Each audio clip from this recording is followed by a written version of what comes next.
સુરેન્દ્રનગરમાં સ્માર્ટ મીટરને લઈને રોષ જોવા મળી રહ્યો છે। સ્માર્ટ મીટર લગાવવાની કામગીરી હાથ ધરાઈ છે। પીજીવીસીએલ દ્વારા કામગીરી હાથ ધરાતા ભારે રોષ જોવા મળી રહ્યો છે। લોકોએ સ્માર્ટ મીટરનો વિરોધ કર્યો છે।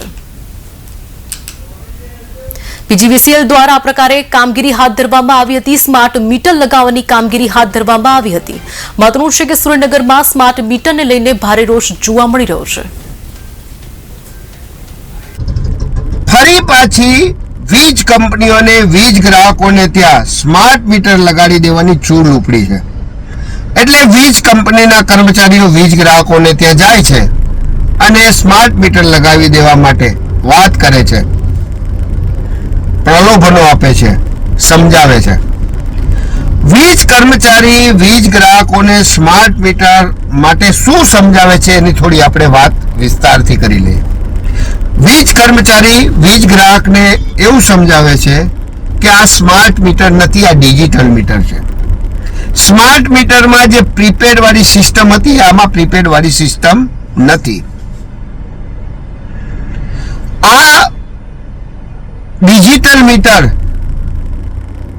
જો તમે લગાવો તો તમારા ઘરમાં કોઈ વીજ ફોલ્ટ હોય તો એ દેખાડે અને એના કારણે તમારો વીજ પ્રવાહનો દુર્વ્યય થતો હોય તો એ રોકી શકાય।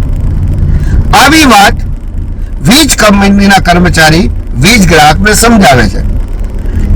આ સમજાવટના કારણે બહુ ઓછા માત્રામાં વીજ ગ્રાહકો સ્માર્ટ મીટર સ્વીકારે છે, ડિજિટલ મીટર સ્વીકારે છે। બાકી મોટા ભાગના લોકો તો આમ છતાં આ મીટર અમારે નથી જોઈતું એવી વાત કરી વીજ કર્મચારીઓને ત્યાંથી રવાના કરી દે છે। હવે વીજ કર્મચારીઓ જે કહે છે એમાં સત્યતા કેટલી છે એની થોડી ચર્ચા કરી લઈએ। વીજ કંપનીના કર્મચારીઓ એવું કહે છે કે આ સ્માર્ટ મીટર નથી, આ ડિજિટલ મીટર છે, આમાં પ્રીપેડ વાળી સ્કીમ નથી। તો હું વીજ ગ્રાહકોને સ્પષ્ટ જણાવવા માંગુ છું કે આ એ જ મીટર છે। આમાંથી માત્ર પ્રીપેડ વાળી જે ચીપ હતી એ ચીપ દૂર કરવામાં આવી છે। વીજ કંપનીઓ જ્યારે ઈચ્છે ત્યારે ફરી વખત પ્રીપેડ વાળી ચીપ લગાડી શકે છે અને ગ્રાહકોને પ્રીપેડ વાળું સ્માર્ટ મીટર લગાવવા મજબૂર કરી શકે છે।